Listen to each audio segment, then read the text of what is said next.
What if the system built to ensure stability became the very source of collapse? For more than a century, we've been told that central banks exist to preserve balance, to cool the fire when markets overheat, and to warm the system when it grows cold. That's the story we grew up believing. It sounds comforting, it sounds rational, but what if the very act of control is what destabilizes everything? You see, the Federal Reserve was never designed to let go.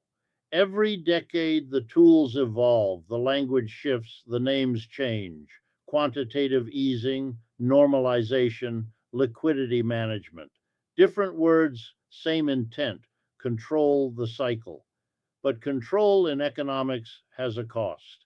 Every safety net builds another layer of fragility beneath it. Every injection of stability creates dependence. That's the illusion. In 2022, the Fed's balance sheet reached almost $9 trillion, the largest monetary expansion in modern history. To unwind that, they began what economists call quantitative tightening, letting bonds expire, draining money from the system, shrinking the flood they once created. On paper, it looked like discipline returning, but in practice, something else began to happen. Money markets, the hidden plumbing of finance, started to tighten. Liquidity, the oxygen of the system, thinned. Analysts noticed small irregularities, interest rates drifting higher than expected, repo operations quietly increasing. The same signals that appeared before the 2019 liquidity crisis began to reappear. History didn't repeat, it whispered. By late 2025, the message was clear. Deutsche Bank, Evercore, ISI, JP Morgan, all saying the same thing in careful language. The tightening must stop. The system, they warned, had reached its limit because each dollar removed from circulation doesn't just disappear, it takes a piece of confidence with it. And confidence is the only thing still holding the structure together. Here's the mechanism: when the Fed drains liquidity, commercial banks lose reserves. With fewer reserves, short term lending rates rise. When those rates rise, markets freeze. It's not emotion, it's arithmetic. The very act of stabilizing inflation ends up destabilizing credit. The control lever turns into a fault line. You might think this sounds impossible. It isn't. In September 2019, the same thing happened. The Fed tried to normalize, drain too much liquidity, and within days had to reverse course, pumping billions back into overnight markets. That's the pattern: expand, overheat, contract, panic, rescue. Each cycle shorter, each rebound weaker. Stability replaced by dependency. They called it normalization. But what if normal no longer exists? Because if the only way to preserve stability is through constant expansion, then stability was never real. It was manufactured, a mirage built on liquidity that can't be withdrawn without consequence. The more the Fed pulls back, the more the system reveals how addicted it's become. That's the structure: an economy that rises not on productivity, but on the promise of liquidity, a market that doesn't wait for fundamentals, but for the next policy meeting. Investors no longer fear risk, they fear the absence of intervention. That is not stability, it's suspended animation. And as 2025 draws to its quiet close, the same institutions that once demanded restraint now beg for release. Economists urge an end to tightening, warning of liquidity stress. Policymakers speak of being nimble. Traders talk of pivot. Different words again, same dependency. Here's the problem: every rescue plants the seed of the next collapse. Each injection that saves the market weakens the foundation beneath it. Because when money becomes the medicine for every wound, the system forgets how to heal on its own. You're not imagining it, this is happening. What was once an emergency tool is now permanent infrastructure. What was once extraordinary has become ordinary policy. And each new expansion, each new round of temporary support pulls the economy deeper into the cycle it claims to prevent. It's a strange paradox. The tighter the Fed tries to hold control, the less control it truly has. The market doesn't resist anymore. It anticipates. It waits for rescue. It prices in salvation. And that expectation, more than any policy, is what keeps the illusion alive. They called it normalization. But the truth is simpler. The system can't normalize what it no longer remembers: autonomy. Because in early 2026, the same system designed to shrink will expand again. Everyone thinks the Federal Reserve manages the economy like a pilot at the controls of a plane: steady hands, calculated moves, perfect landings. But what if those controls are only symbols now? What if the dials no longer move the system they were built to guide? The illusion of control began with good intentions. After the 2008 crisis, the Fed did what no central bank had done on such a scale. It created trillions of dollars out of thin air. Quantitative easing, QE, became the miracle drug of the modern age. By buying treasury bonds and mortgage backed securities, the Fed flooded markets with liquidity, lowering yields and forcing investors toward riskier assets. It was supposed to be temporary. It became permanent. At first, it worked. Stocks rose, housing stabilized, confidence returned, the system seemed healed, but the cure carried a hidden cost. Markets adjusted not to risk, but to liquidity. Every investor, every asset, every valuation began to depend on the assumption that cheap money would never leave.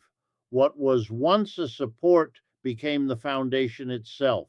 Here's the mechanism: QE doesn't create wealth, it redistributes it. By pushing up asset prices, it rewards those who already own them and widens the gap between capital and labor. Yet policymakers call this stimulus. They see rising stock charts and declare success. But what they're really measuring is dependency. By 2022, the Fed's balance sheet had reached nearly $9 trillion, an ocean of money circulating through every corner of the financial system. The same liquidity that once prevented collapse had now become inseparable from normal functioning. The markets forgot how to breathe without it. That's the illusion. When the Fed finally tried to reverse course, shrinking its balance sheet, allowing bonds to mature without replacement, the reaction was immediate.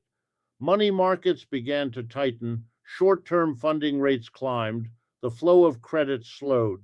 It was as if oxygen had been withdrawn from the room. They said it was a return to discipline. It was, in truth, an admission of fear. Because the Fed wasn't reducing excess liquidity, it was discovering how much of the economy depended on it. The balance sheet fell from 9 trillion to around 6.5, but even that small contraction revealed the truth. The structure could not stand without constant infusion. Every dollar drained exposed another point of weakness. You might think central banks could simply stop printing and let the system rebalance. They can't. Every time they try, something breaks. In 2013, the taper tantrum. In 2019, the repo crisis. In 2022, the bond market freeze. Each episode smaller than the last, but each requiring a faster and larger response. Here's the problem: when stability depends on intervention, there's no way back to equilibrium. The system must either expand forever or collapse inward. Policymakers know this, but they can't say it. So they invent new words for old actions: normalization, liquidity management, balance sheet flexibility. The language evolves to hide the dependency beneath it. That's the structure, a feedback loop of fear and control. The more the Fed acts to steady markets, the more those markets expect intervention. And when expectation becomes certainty, monetary policy stops being a tool, it becomes a trap. The standing repo facility, introduced as a safeguard, is proof of that trap. It allows banks to convert bonds into cash instantly, preventing sudden liquidity shortages. On paper, it's a backstop. In practice, it's a permanent reminder that the system can't function on its own. The safety net has become the floor. You're not imagining it, this is happening. What used to be an emergency measure is now part of daily operations. And when the next strain appears, the response will be automatic: more liquidity, lower rates, larger purchases. Because the only way to stop a liquidity crisis now is with more liquidity. They said it was balance. It was dependency disguised as order. By late 2025, economists at Deutsche Bank and Evercore quietly began to suggest what everyone in the room already knew: that the Fed would soon have to reverse course again, returning to net purchases just to keep markets stable. The illusion of control had come full circle. Every attempt to restore independence only deepens reliance. Every reduction of liquidity only accelerates the need for more. That's not control, that's conditioning. You might wonder, why keep pretending? Because the appearance of control is all that holds confidence together. Once people believe the system can self correct, they stay calm. Once they doubt that belief, everything priced on stability begins to unravel. Every dollar drained revealed how fragile the foundations had become. And when the pressure built too far, the illusion began to fracture. Everyone thinks tightening means control, that pulling money out of the system is discipline returning. But discipline in a structure built on credit is not order, it's suffocation. It's when the Federal Reserve begins quantitative tightening, it isn't simply shrinking a balance sheet, it's removing oxygen from the bloodstream of finance. Each dollar that leaves the system is one less unit of trust circulating through global markets. That's the mechanism. At first, it looks harmless. Treasury bonds mature, reserves quietly drain from the banking system, and the surface remains calm. Stock charts stabilize. Politicians call it normalization. But under the surface, something essential begins to thin: liquidity, the unseen network of cash that allows every transaction, every overnight loan, every line of credit to function. When that flow contracts, even slightly, pressure builds where no one is looking. Here's the cause: the Fed's effort to pull liquidity out of the market reduces reserves held by commercial banks. With fewer reserves, banks become more cautious. They lend less in short term money markets. That creates a chain reaction. Funding costs rise, overnight rates drift upward, and the gap between official targets and market reality begins to widen. By the time economists notice it, the signal has already turned red. Short term interest rates begin to rise even when the Fed doesn't want them to. It's a quiet warning, not dramatic enough to make headlines, but loud enough that traders feel it in spreads and swap lines. Markets didn't scream this time, they whispered: liquidity isn't noise, it's breath. Remove too much, and the patient fades. You might think central banks can simply adjust, lower rates, inject cash, stabilize the system, but it's never that clean. Because once the structure relies on constant liquidity, even the smallest contraction can trigger mechanical stress. Every bond, every derivative, every swap that was priced under the assumption of endless flow begins to reprice under scarcity. That's when volatility becomes structural. The standing repo facility, the SRF, was supposed to prevent that. It allows banks to trade treasuries for cash instantly, a safety valve to absorb sudden shocks. But by late 2025, its usage was climbing quietly. That's the tell.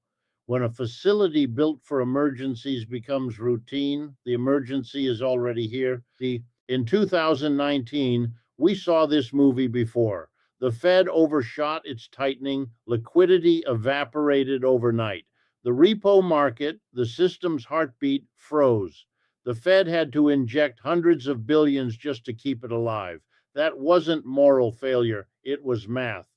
Remove too much liquidity, and the system chokes on its own leverage. Now the same pattern appears again. Deutsche Bank analysts warn of an approaching limit. JP Morgan calls for temporary market interventions. Even policymakers use words like nimble and careful. The tone is cautious because the truth is obvious. The balance sheet may have shrunk, but the dependency has not. Every time the Fed tightens, it tests the boundary between control and collapse. And that boundary moves closer with each cycle, because the more the market adapts to easy money, the less tolerance it has for withdrawal. It's the same as a body trained on stimulants. Remove the dose, and normal feels like crisis. Here's the problem. Quantitative tightening aims for stability, but its very success creates instability. When the Fed drains liquidity, it strengthens the dollar. A stronger dollar pressures emerging markets. Capital flows inward. Global funding tightens. Foreign currencies weaken. That global ripple returns home as deflationary pressure, the very opposite of what policymakers intend. Stability in one corner becomes fragility in another. This is why every tightening cycle ends the same way, an intervention disguised as temporary. Liquidity injections labeled as technical adjustments. The words change, but the pattern doesn't, because the system can't function without constant recalibration. And recalibration is just another form of rescue. Every crisis begins with a tightening no one notices. You're not imagining it. This is how fragility hides. It starts small, a drift in short term rates, an uptick in repo usage, a widening spread. By the time the symptoms become visible, the cure is already priced in. Another pivot, another round of liquidity, another postponement of consequence. That's the structure. The irony is that each act of tightening meant to prove independence only deepens dependence. Markets now interpret every move not by what it means, but by how soon it will reverse. Investors no longer fear the tightening itself. They fear what it reveals, how thin the system has become, how reliant it is on constant flow. Do you still think this ends with a soft landing? Because once liquidity dependence is systemic, it can't be unwound, only replaced by new forms of support. And when that support falters, trust falters with it. The illusion of control isn't shattered by crisis, it's eroded by repetition. By early 2026, the Fed would be forced to choose between pride and survival. Everyone thinks a pivot looks dramatic, flashing headlines, emergency meetings, breaking news banners, but that's not how it happens. The real reversals arrive quietly, disguised as technical adjustments, wrapped in language meant to calm, not reveal.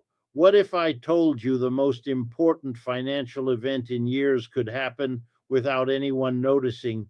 That's how it always begins. A small change in tone, a footnote in a policy statement, a few basis points here, a few billion there. It doesn't sound like crisis management, it sounds like routine maintenance, but behind those words, the direction of the entire system quietly flips. The Fed doesn't announce this moment, it tiptoes into it. Economists describe it as nimble management, a temporary balance sheet operation. Analysts call it organic growth. And the media repeats those phrases until they lose meaning. Yet beneath the semantics lies a truth too uncomfortable to admit. The tightening phase has ended, and the engine of liquidity is starting again. Here's the mechanism. After years of draining money from the system, reserves fall to their lowest sustainable level. Short-term rates begin to drift higher than intended. The repo markets designed to absorb pressure show signs of strain. The Fed faces a choice: hold the line and risk a liquidity freeze, or quietly reopen the tap. History shows which path they choose. Evercore ISI estimates the Fed will expand its holdings by around $35 billion a month. Deutsche Bank expects those purchases to focus on short-term treasury bills. Both agree on the motive, not stimulus, but market function. That's the phrase that always returns before every reversal. They didn't call it stimulus this time. They called it maintenance. It sounds harmless. Who could argue against keeping markets functional? But functionality is a polite word for dependence. The financial system has evolved into something that cannot breathe without synthetic liquidity. Each round of tightening exposes that truth a little more. Each round of easing denies it all over again. You might think this is just risk management. It isn't, it's reflex. Here's the problem: the longer an economy relies on artificial liquidity, the harder it becomes to separate growth from support. Real productivity fades into the background. What remains is performance. Markets rising not because they're healthy, but because they're sustained. The illusion of control demands more control. When policymakers say they must remain nimble, they mean flexible in one direction, toward expansion. When they speak of being data dependent, they mean watching for any sign that tightening is too painful. The data they fear isn't inflation or unemployment, it's liquidity, the invisible current that keeps everything afloat. That's the structure. In public, central bankers describe these moves as minor course corrections.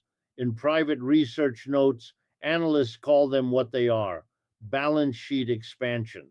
The pivot has already begun before it's ever announced. And once it starts, it rarely stops at temporary. You're not imagining it. This has happened before. After 2019's repo crisis, the Fed described its intervention as not quantitative easing. Within months, it became exactly that. After the pandemic, emergency programs became baseline tools. Each cycle repeats: faster, larger, quieter. The pattern doesn't change, the vocabulary does. But the line between prevention and addiction has vanished. Liquidity injections that were once acts of rescue have become part of routine maintenance. What used to be emergency stimulus is now daily procedure. And the markets, fully aware of this, trade accordingly. Every dip is temporary, every contraction a prelude to expansion, because investors no longer bet on fundamentals, they bet on liquidity. That's the illusion.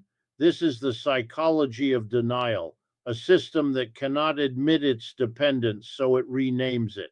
The Fed says organic growth. Analysts say temporary operations. Economists say balance sheet flexibility. Each phrase erases the word that defines it most accurately: reversal. Why would stability require perpetual motion? Because once the market internalizes intervention as certainty, standing still becomes risk. The Fed doesn't guide the market anymore, it follows it. The illusion of leadership has inverted. Every announcement, every policy tweak is a response to expectations that the Fed itself created. That's the mechanism of control transforming into compliance. And yet, despite all this, optimism will return. The same cycle that created dependency will now create opportunity, not through innovation, but through mispricing. As liquidity returns, asset values rise again. Confidence revives, and the illusion renews itself. The system resets not through reform, but repetition. You might think this endless loop can't continue forever, but systems don't end by explosion. They erode through normalization. What once felt extraordinary becomes ordinary. What was once a bailout becomes policy, and what began as control becomes inevitability. Once again, the illusion of control demanded more control. By the time the next expansion begins, few will call it that. The words will be softer, the tone will be calmer. The pivot, once complete, will look like continuity. But beneath that calm surface lies the quiet truth. The system no longer functions without artificial liquidity. And in that quiet capitulation, opportunity began to form. When markets fall, the first thing that collapses isn't price, it's confidence. You can watch it happen in real time, the flashing red screens, the panicked commentary, the sudden silence that follows. In those moments, it feels like everything is ending, but what's really ending is belief, the collective illusion that prices only move one way. To most, it looked like the end. To a few, it looked familiar. Every crash carries the same sequence: fear, liquidity, recovery, euphoria. The faces change, the headlines change, but the pattern never does. Because what we call a collapse is often just the system resetting its dependencies. It's not destruction, it's redistribution. Here's the mechanism. When the Federal Reserve reverses from tightening to expansion, the first asset it restores isn't stocks, it's liquidity. That liquidity doesn't enter the economy evenly. It moves through channels into money markets, then bonds, then commodities, then finally risk assets. The process is asymmetric. Those who understand its direction gain early. Those who react late don't. That's the structure. You see, liquidity doesn't lift all boats, it lifts the ones closest to the source. When the Fed begins repurchasing treasuries, bond yields fall. Lower yields reprice credit risk, pushing capital toward income producing assets, energy, infrastructure, industrials. While the average investor is still nursing losses in equities, capital quietly migrates to where liquidity first lands. That's the illusion of collapse. Prices fall, but value moves. You might think this sounds manipulative. It isn't, it's mechanical. Every time liquidity contracts, valuations compress. Every time it expands, capital concentration follows. After 2008, those who understood the structure of quantitative easing bought bonds and gold before the crowd. After 2020, it was technology and treasuries. Liquidity always finds its path of least resistance, and those paths change with each cycle. According to PIMCO's research, the equity risk premium, the extra return investors demand to own stocks over bonds, tends to collapse right after stimulus begins. That's not confidence returning, it's risk being repriced. Money doesn't wait for the all clear signal, it moves when liquidity does. This is the part that should worry you, because when stimulus returns, it doesn't repair the system, it reshuffles it. The weak are preserved, the strong are diluted, and the market starts a new cycle built on the same fragility it tried to fix. The BIS calls them zombie firms, companies that survive not on profit but on cheap money. They don't die, they linger, and their survival blocks new innovation until the next crisis clears them again. That's the irony. The very policy that saves the system prevents it from renewing itself.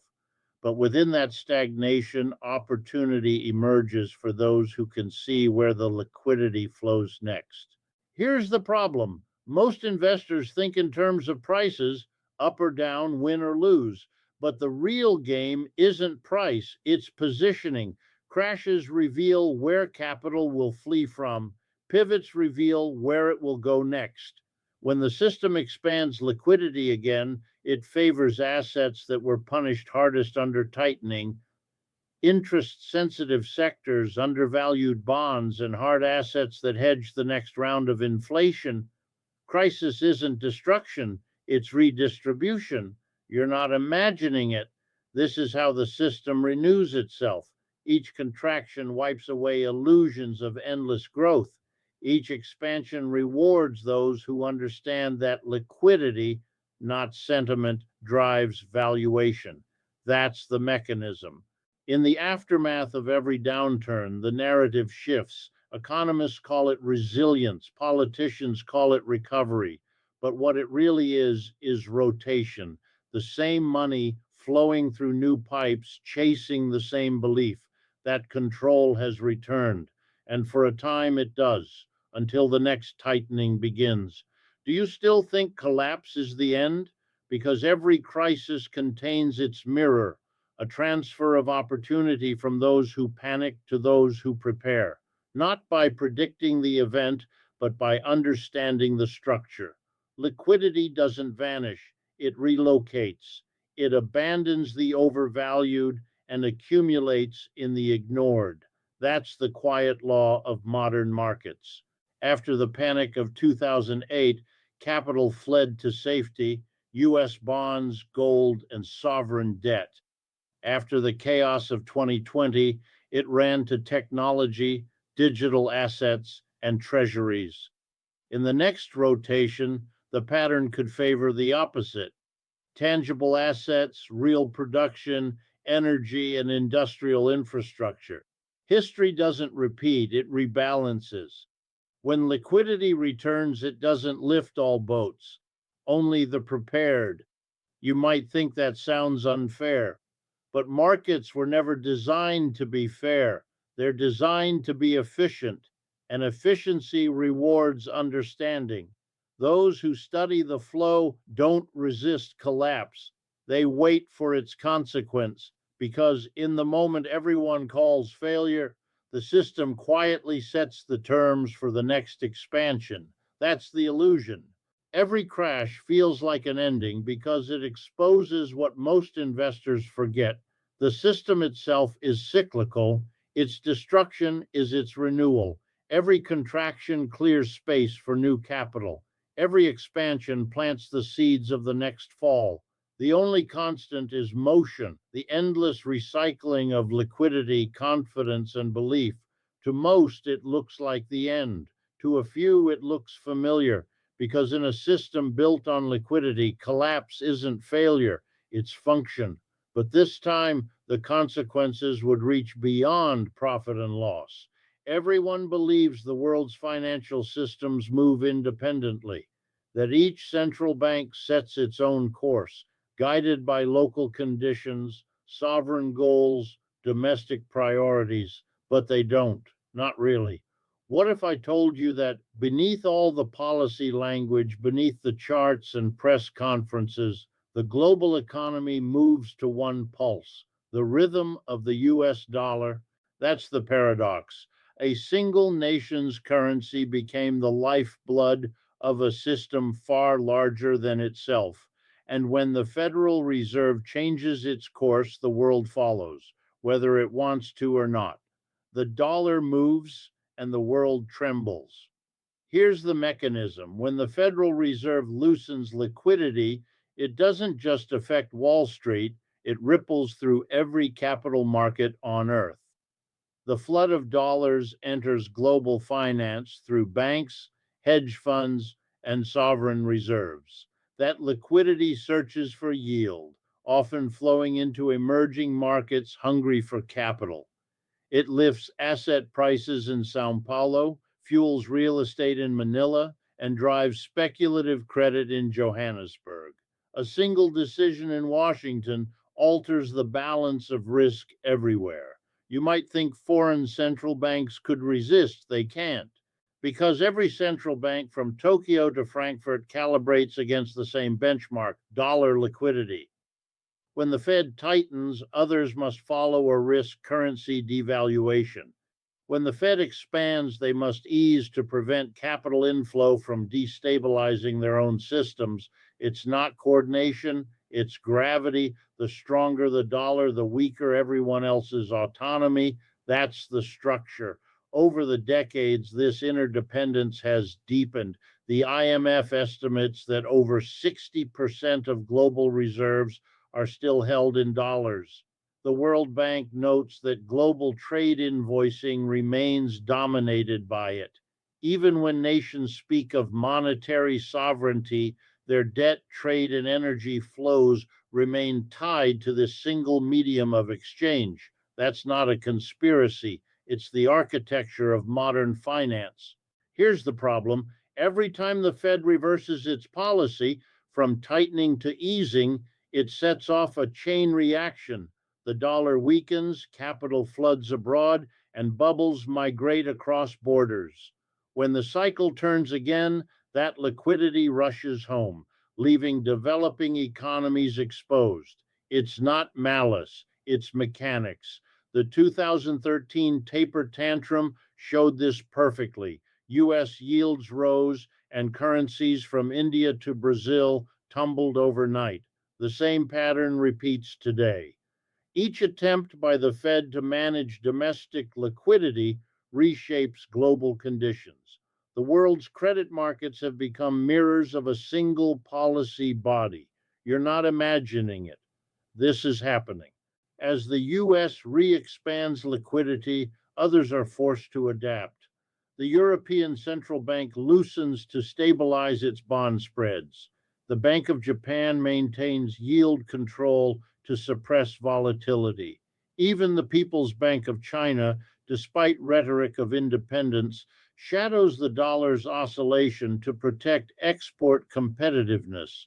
Each acts as if sovereign, but all respond to the same signal. Monetary power isn't held, it's believed, because what gives the dollar its dominance isn't its intrinsic value, it's collective faith in its permanence. That faith is maintained by depth, by liquidity, by history. But faith, once questioned, doesn't vanish in protest. It fades quietly through diversification. That's what we see now, the slow rebalancing of trust. BRICS nations experiment with alternative settlement systems. Sovereign wealth funds diversify away from US treasuries into commodities, infrastructure, and cross border projects. Regional blocs, from the Gulf to Southeast Asia, expand local currency swap lines to reduce exposure to dollar shocks. These aren't rebellions, they're adjustments, each one a signal that the illusion of permanence has a cost. Here's the mechanism: when dollar liquidity expands again, global markets breathe. But that breath, for many economies, feels more like dependence, because every time the US rescues its markets, it forces others to absorb the spillover. Inflation imported, debt denominated, cycles amplified. The world enjoys the benefit but carries the burden. Why would the world's economies accept this imbalance? Because the alternative, fragmentation, feels worse. The global financial system wasn't designed for decentralization. It was built for efficiency, not equality. And efficiency rewards concentration. It rewards belief in one anchor. But an anchor, once questioned, can't be easily replaced. That's the illusion. We mistake uniformity for strength when in reality it's fragility disguised as stability. The more synchronized global liquidity becomes, the less resilient it gets. When every system moves to the same pulse, a single disruption can echo through all of them. A tremor becomes a wave, a rate change becomes a crisis. The IMF calls these liquidity spillovers. In plain terms, one nation's stability plan becomes another's shock event. The world has no firewall for trust. You might think this cycle can continue indefinitely. It can't, because the mechanism that gave the dollar dominance global trust is the same one slowly eroding it. The more the Fed intervenes to save domestic liquidity, the more the rest of the world learns to build alternatives. Each reversal accelerates that learning. Each bailout reminds others how vulnerable they are to a currency they don't control. And with every new pivot, that quiet search for independence deepens. Digital settlements, regional clearing systems, commodity backed trade, not as replacements, not yet, but as rehearsals for a future less dependent on one pulse. That's the structure of belief evolving into adaptation. Monetary power isn't sustained by control, it's sustained by confidence. And confidence, unlike money, can't be printed back once it's gone. The dollar moves and the world trembles. But one day, the world may move and the dollar will tremble instead. Because every illusion, no matter how vast, ends where truth begins. Everyone thinks collapse means failure, that when markets fall, systems crumble, and trust fades, something has gone wrong. But what if it hasn't? What if the cycle itself, stimulus, euphoria, tightening, collapse, rescue, repeat, isn't a malfunction at all, but the mechanism by which the system survives? That's the paradox. The market doesn't heal through growth, it heals through recurrence. Each phase of the cycle feels unique. A new crisis, a new rescue, a new promise that this time will be different. Yet every expansion carries within it the seed of its own reversal. Liquidity creates leverage. Leverage creates excess, and excess demands correction. The very forces that build prosperity prepare the stage for decline. It isn't chaos, it's design. Here's the mechanism. When money is cheap, confidence expands faster than value. Credit fills the gaps that productivity can't. Prices rise, borrowing multiplies, and the system appears invincible. But cheap money isn't free. It accumulates risk invisibly in balance sheets, in valuations, in assumptions. Then comes tightening. Rates rise, liquidity drains. The same system that thrived on expansion begins to choke on its own debt. And when it does, everything resets. The crash was never a failure, it was a reset. You might think this is pessimism. It isn't, it's realism, because markets, economies, and nations all obey the same quiet law. Equilibrium requires imbalance first. Each collapse clears the excess. Each recovery redefines what's normal. And every generation rediscovers what the last forgot. That stability isn't the absence of failure, but the pattern built around it. That's the structure.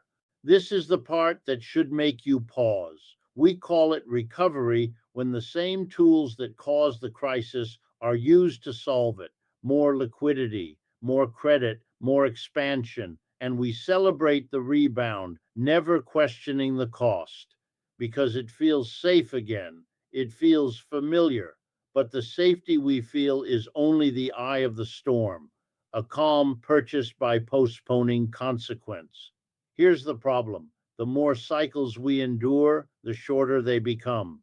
The market's memory fades faster than its appetite returns.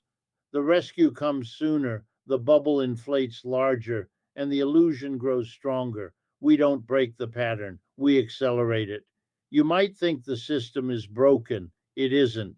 It's adapting to decay, because the purpose of each collapse isn't destruction, it's renewal.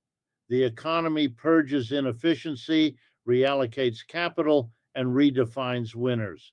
But in doing so, it also reaffirms dependency on the very structure that ensures another cycle will come.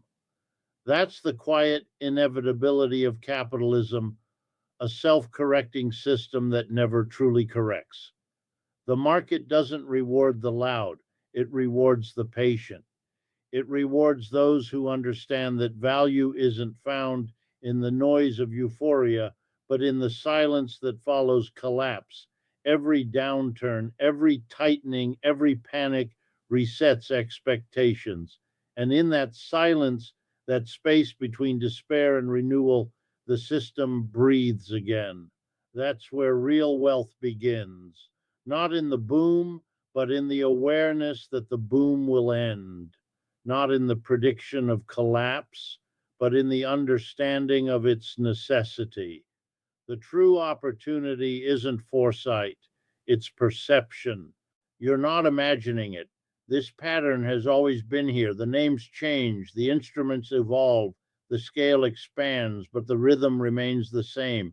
Stimulus, euphoria, tightening, collapse, rescue, repeat. Every illusion that once promised permanence eventually reveals its cost. And every generation learns again that control is temporary. That's the illusion. The crash was never the end, it was the reset. Because once the illusion fades, something remarkable remains: clarity. A realization that the system doesn't need to change for you to see it differently.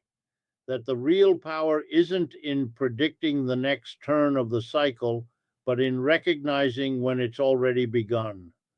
The market doesn't move in straight lines, it breathes in cycles: expansion, contraction, silence, renewal. And the true wealth isn't made in the boom, it's positioned in the silence before it. Because every illusion, once exposed, leaves behind something real: understanding.